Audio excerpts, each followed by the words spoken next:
श्री हरिवंश गुरुजी, मैं आपसे ये जानना चाहता हूँ, क्या पशु योनि में जाने के बाद मनुष्य को दोबारा से मनुष्य योनि मिल सकती है?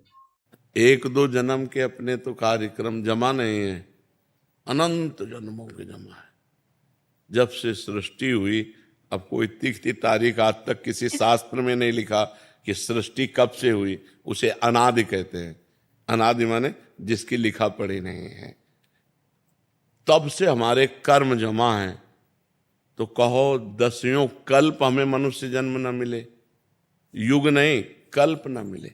तभी तो कहा दुर्लभो मानुषो देहो, बड़ा दुर्लभ है मनुष्य शरीर। बड़े भाग मानुष तन पावा, सुर दुर्लभ सदग्रंथन गावा। 83,99,999 योनियों के बाद मनुष्य जन्म मिला है। जैसे सांप है, एक योनि है, लेकिन उसमें कितनी क्वालिटी है। कोबरा, अजगर, दुमही, ये वो कितने ना, ढेर सारे। अब जैसे मक्खी है, अब कितनी क्वालिटियां मक्खियां में। तो अब हम मनुष्य योनि सबसे ऊपर प्राप्त हो गए। अगर हम चूक करते हैं, भगवत प्राप्ति नहीं करते, तो हमें पता नहीं कितने युग कितने कल्प भटकना पड़ेगा, किन किन योनियों में जाना पड़ेगा। कोई कोई ऐसी योनियां जो हजार हजार वर्ष के। अब भूख प्यास, शरीर में घाव हो गया, उनको कोई दवा लगाने वाला नहीं। पशु पक्षी कितना कष्ट पाते हैं।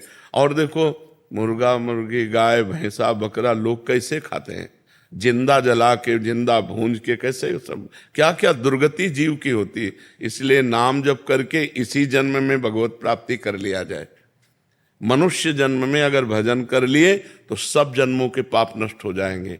नाम संकीर्तनम यस्य सर्व पाप प्रणाशनम। भगवान का नाम कीर्तन जैसे करते हो राधा वल्लभ श्री हरिवंश, ये समस्त पापों को नष्ट कर देता है। अनंत जन्मों के जब पाप नष्ट हो जाएंगे और भगवान का साक्षात्कार हो जाएगा तो हमारा जन्मना मरना बंद हो जाएगा।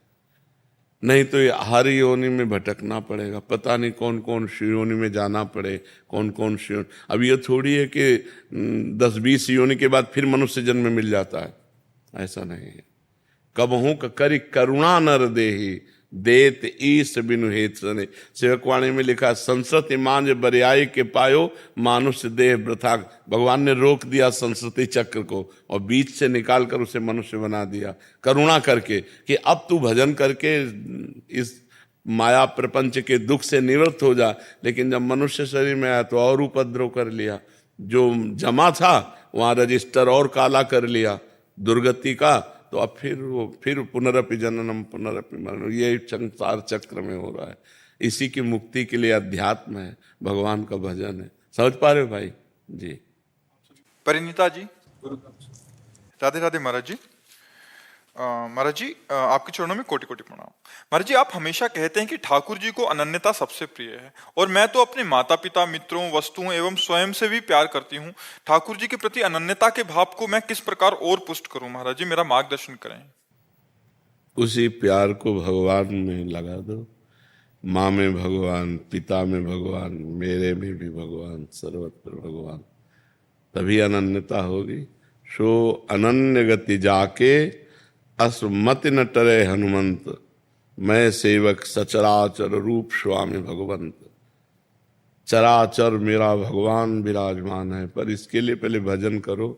किसका है? हाँ, नाम जप करो, खूब नाम जप करो। अभी बुद्धि अपवित्र है। अपवित्र बुद्धि, मलिन बुद्धि शरीर प्रियता में रहती।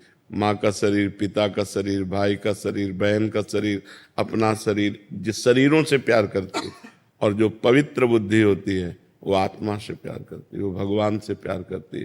तो नाम जप करो, पहले खूब नाम जप करो और पवित्र आचरण रखो। जिसके आचरण अपवित्र हैं वो अध्यात्म में नहीं बढ़ सकता। आचरण पवित्र, फिर भगवान के नाम का प्रभाव देखना। आचरण पवित्र होना चाहिए। ऋतु जी, ऋषिकेश से। राधे राधे। राधे राधे महाराज जी।